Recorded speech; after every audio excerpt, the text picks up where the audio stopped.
SIT কোৱা মুখ্যমন্ত্ৰীৰ ওপৰত আমাৰ চৰকাৰ অহাৰ পিছত আমি SIT গঠন কৰিম। মুখ্যমন্ত্ৰীৰ চেহেৰা চাই মই মাত্ৰ সমবেদনা জ্ঞাপন কৰিবলৈ বিচাৰোঁ। তেওঁ আজিৰ তাৰিখত তেওঁ একদম নিজৰ শক্তি আজি হেৰাই পেলাইছে। আগৰ দৰৰ আত্মবিশ্বাস নাই।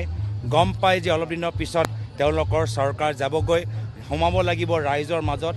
ৰাইজে প্ৰশ্ন কৰিব যে ক'ত ক'ত বাগান কিনিছে, ৰাইজে প্ৰশ্ন কৰিব যে ক'ত ক'ত কোম্পানী ল'ৰা নামত খুলিছে। এইবোৰ প্ৰশ্ন উত্তৰ তেওঁলোকৰ ওচৰত নাই। তো নিজৰ ভৱিষ্যত অন্ধকাৰ চাই আজি আবুল তাবুল কথাবোৰ ক'বলৈ আৰম্ভ কৰিছে। মোৰ ফালৰ পৰা মোৰ মাত্ৰ সমবেদনাহে জ্ঞাপন কৰিব পাৰোঁ। তেওঁ আজিৰ তাৰিখত ভাঙি পৰিছে, সেইটো কথাটো নিশ্চিত। মুখ্যমন্ত্ৰী এইবোৰ কথাই তেওঁলোকৰ মনটো ভাঙি গৈছে, মনটো অস্থিৰ। তেওঁলোকৰ নিজৰ ভৱিষ্যত অন্ধকাৰ দেখা পাইছে। তেওঁলোকে গম পাইছে যে ৰাইজৰ প্ৰশ্ন উত্তৰ তেওঁলোকৰ ওচৰত নাই। আৰু SIT কোৱা মুখ্যমন্ত্ৰীৰ ওপৰত আমাৰ চৰকাৰ অহাৰ পিছত আমি SIT গঠন কৰিম।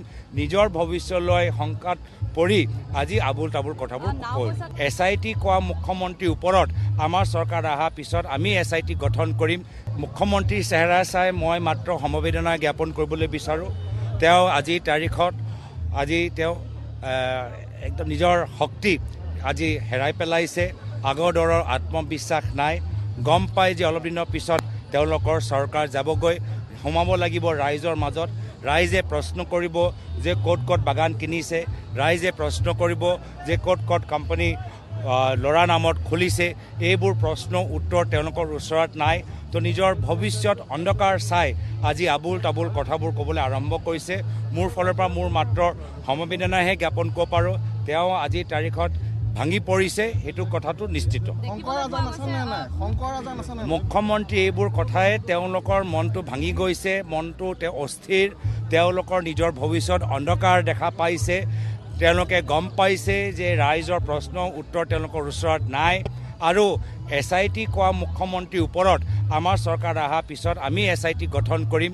নিজৰ ভৱিষ্যতলৈ শংকাত পৰি আজি আবুল তাবুল কথাবোৰ কৈ SIT কোৱা মুখ্যমন্ত্ৰীৰ ওপৰত আমাৰ চৰকাৰ অহাৰ পিছত আমি SIT গঠন কৰিম। মুখ্যমন্ত্ৰীৰ চেহেৰা চাই মই মাত্ৰ সমবেদনা জ্ঞাপন কৰিবলৈ বিচাৰোঁ। তেওঁ আজিৰ তাৰিখত তেওঁ একদম নিজৰ শক্তি আজি হেৰাই পেলাইছে। আগৰ দৰৰ আত্মবিশ্বাস নাই। গম পাই যে অলপ দিনৰ পিছত তেওঁলোকৰ চৰকাৰ যাবগৈ, সোমাব লাগিব ৰাইজৰ মাজত। ৰাইজে প্ৰশ্ন কৰিব যে ক'ত ক'ত বাগান কিনিছে, ৰাইজে প্ৰশ্ন কৰিব যে ক'ত ক'ত কোম্পানী ল'ৰা নামত খুলিছে। এইবোৰ প্ৰশ্ন উত্তৰ তেওঁলোকৰ ওচৰত নাই। তো নিজৰ ভৱিষ্যত অন্ধকাৰ চাই আজি আবুল তাবুল কথাবোৰ ক'বলৈ আৰম্ভ কৰিছে। মোৰ ফালৰ পৰা মোৰ মাত্ৰ সমবেদনাহে জ্ঞাপন কৰিব পাৰোঁ। তেওঁ আজিৰ তাৰিখত ভাঙি পৰিছে, সেইটো কথাটো নিশ্চিত। মুখ্যমন্ত্ৰী এইবোৰ কথাই তেওঁলোকৰ মনটো ভাঙি গৈছে, মনটো অস্থিৰ। তেওঁলোকৰ নিজৰ ভৱিষ্যত অন্ধকাৰ দেখা পাইছে। তেওঁলোকে গম পাইছে যে ৰাইজৰ প্ৰশ্ন উত্তৰ তেওঁলোকৰ ওচৰত নাই।